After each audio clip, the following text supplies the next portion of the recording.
اللہ تعالیٰ کے پاک نام کے ساتھ جو رحمان بھی ہے اور رحیم بھی، آپ کا ہوسٹ داؤد طاہر آپ کی خدمت میں حاضر ہے۔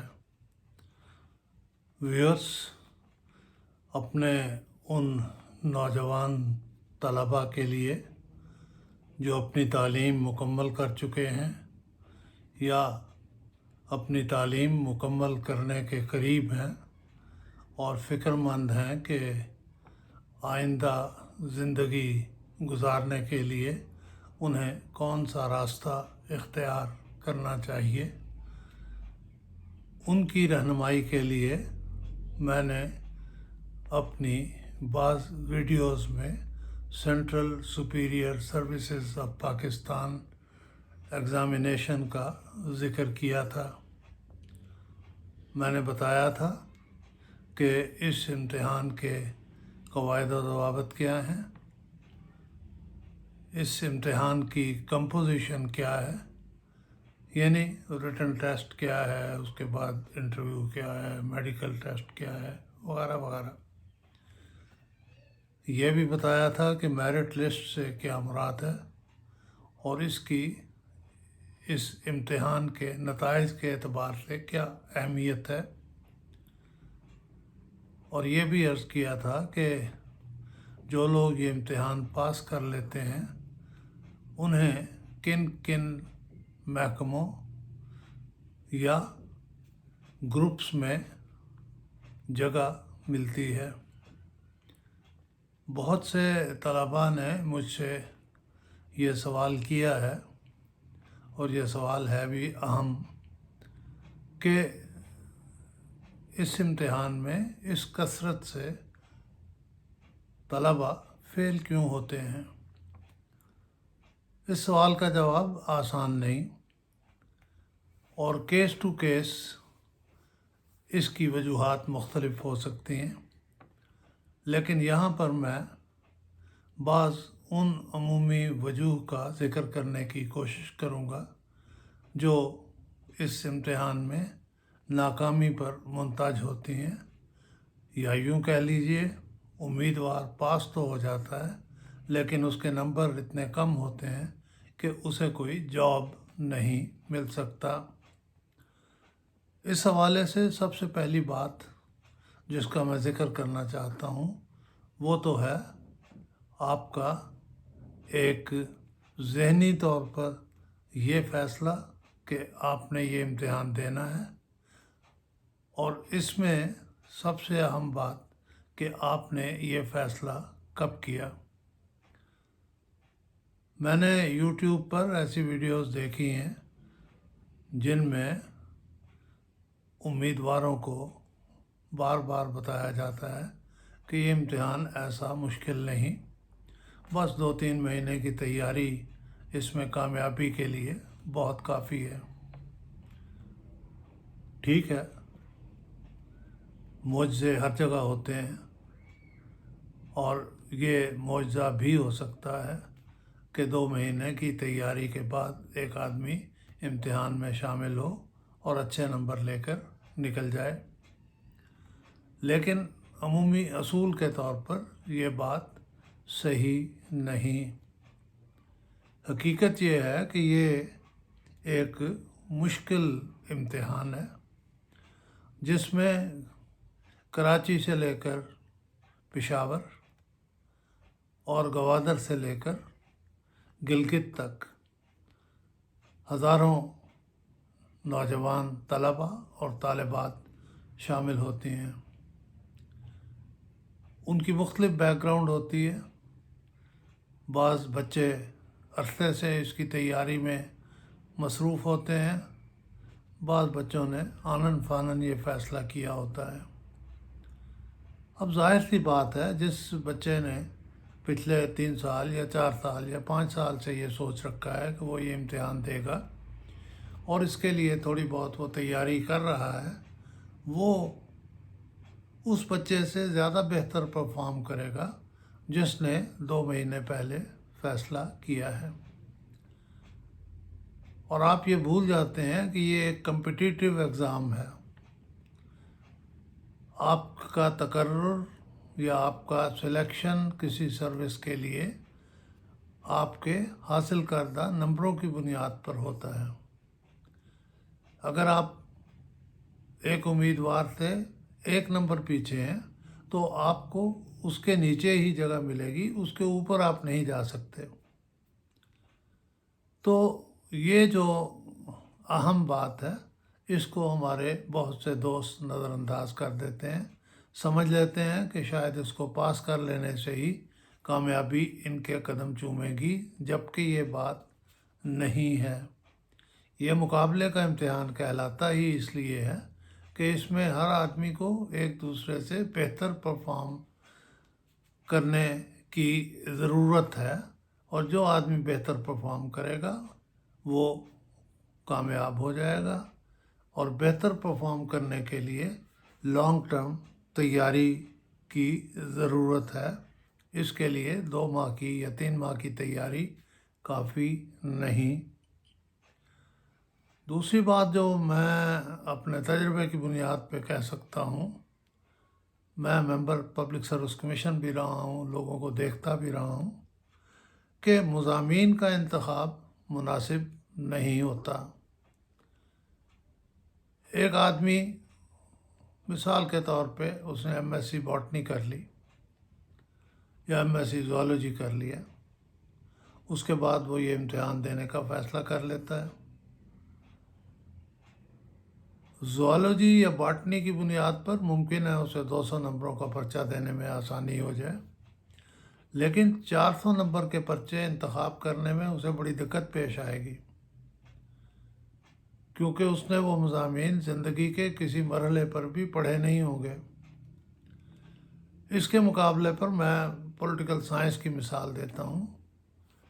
اگر آپ یہ مضمون اپنے ماسٹرز ڈگری کے لیے انتخاب کرتے ہیں تو عین ممکن ہے کہ آپ پولیٹیکل سائنس 200 نمبروں کا پرچہ تو اس کی بنیاد پر کر ہی پائیں گے، کنسٹیٹیوشنل لاء آپ کا پڑھا ہوا آپ کے کام آ جائے، انٹرنیشنل ریلیشنز آپ کے پڑھے ہوئے آپ کے کام آ جائیں، امریکن ہسٹری آپ کی پڑھی ہوئی آپ کے کام آ جائے، انٹرنیشنل لاء آپ کا پڑھا ہوا آپ کے کام آ جائے۔ تو اس طرح آپ زیادہ آسانی سے زیادہ پرچوں میں بہتر تیاری کر سکتے ہیں۔ جو لوگ سول سروس کا امتحان دینا چاہتے ہیں اور وہ ان کا آئیڈیل ہے، ان کے لیے ضروری ہے کہ وہ ماسٹرز کی سطح پر ایک ایسا مضمون انتخاب کریں جو ان کے لیے باقی پرچوں میں اچھے نمبروں کے حصول میں مددگار ثابت ہو سکے۔ آپ کو پتہ ہے اس امتحان میں ایک ایسے کا پرچہ ہوتا ہے جو آپ نے انگریزی میں لکھنا ہے، ایک پرچہ انگریزی پریسوی کمپوزیشن کا ہے۔ سارے مضامین آپ نے انگریزی میں اٹیمپٹ کرنے ہیں۔ اب یہ بات سمجھنا مشکل نہیں کہ اگر آپ کی انگریزی کمزور ہے تو آپ ان لوگوں کے مقابلے میں پیچھے رہ جائیں گے جن کی انگریزی بہتر ہے۔ آپ نے اپنے آپ کو ایکسپریس کرنا ہے۔ ایکسپریس تبھی کر سکیں گے جب انگریزی پر آپ کو عبور یا بہت حد تک عبور ہوگا۔ یہی وجہ ہے کہ اردو میڈیم کے بچے اس امتحان میں دقت محسوس کرتے ہیں، اور انگریزی میڈیم کے پڑھے ہوئے بچے نسبتاً سہولت کے ساتھ یہ امتحان پاس کر سکتے ہیں۔ پھر انگریزی لکھنا ہی کافی نہیں، انگریزی بولنے کی بھی پریکٹس ہونی چاہیے، کیونکہ آپ کا انٹرویو تو اللہ ماشاء اللہ اردو میں بھی کوئی بات ہو سکتی ہے، کوئی پابندی ایسی نہیں، لیکن جنرلی انٹرویو انگریزی زبان میں ہوتا ہے۔ اگر آپ انگریزی بول ہی نہیں سکتے تو آپ بورڈ کو کیسے متاثر کریں گے؟ لہٰذا لکھنے میں بھی آپ کو انگریزی پر عبور حاصل ہونا چاہیے اور بولنے کی بھی پریکٹس ہونی چاہیے۔ طریقہ کار اس کے لیے کیا اختیار کرنا ہے، یہ فی الوقت میرے موضوع سے باہر بات ہے، لیکن ہے یہ بڑی اہم اور ضروری بات۔ جنرل نالج بڑی اہم چیز ہے۔ آپ کو پتہ ہے کم سے کم 3 پرچے ایسے ہیں جو صرف جنرل نالج کا امتحان لیتے ہیں۔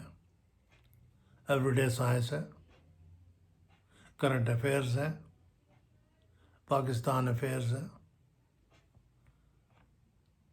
اگر تو آپ ریگولرلی اخبار پڑھتے رہے ہیں، مجھے یاد ہے ہم کالج میں تھے تو ہمارے بعض اساتذہ ہمیں کہا کرتے تھے پاکستان ٹائمز پڑھا کریں، خبروں کا صفحہ بھی پڑھیں، انٹرٹینمنٹ والا پیج بھی دیکھیں، کامرس والا صفحہ بھی ضرور نظر دوڑائیں، لیکن ایڈیٹوریل پیج زیادہ توجہ سے پڑھیں کیونکہ اس میں سنجیدہ موضوعات کو زیر بحث لایا گیا ہوتا ہے۔ ملکی مسائل بھی اس پہ ڈسکس ہوتے ہیں، انٹرنیشنل مسائل بھی ان میں ڈسکس ہوتے ہیں۔ آپ پڑھیں گے تو آپ کو ان مسائل کی ہر جہت کا اندازہ ہونے لگے گا، لیکن ایک دن اخبار پڑھنے سے کچھ نہیں ہوگا، آپ کو اپنی عادت بنانا پڑے گی۔ اگر آپ کی دلچسپی اس میں ہو جائے پیدا، آپ اہم چیزوں کے کٹنگز رکھنا شروع کریں، ان کو مناسب کیٹیگرائزیشن اس کی کرتے جائیں، تو آپ بہت سی کتابوں کے پڑھنے سے بچ سکتے ہیں۔ وہی مضامین آپ کو بنیادی معلومات اس موضوع پر فراہم کر دیں گے۔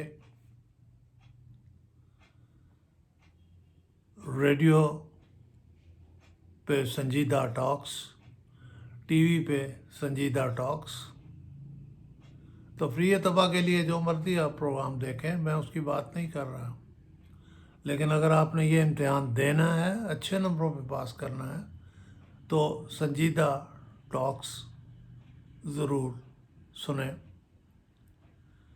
ممکن ہو تو آپ اخبارات کے ایڈیٹرز کو خطوط لکھنے کی پریکٹس کریں۔ مجھے ذاتی طور پر ایک صاحب کا علم ہے جو گریڈ 22 میں پہنچ کر مدت ہوئی ریٹائر ہو چکے، سول سروس آف پاکستان سے تعلق تھا ان کا۔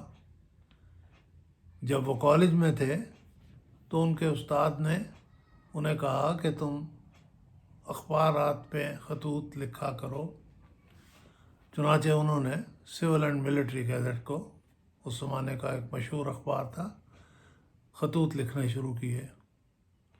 بعض خطوط چھپ جاتے تھے، بعض نہیں چھپتے تھے، لیکن ان خطوط کے لکھنے سے انہیں انگریزی لکھنے کی پریکٹس ہوئی، ان کی ریزننگ بہتر ہوئی، مختلف موضوعات پر دلائل دینے کی انہیں پریکٹس ہوئی، اور اس چیز نے انہیں امتحان میں بہت فائدہ پہنچایا۔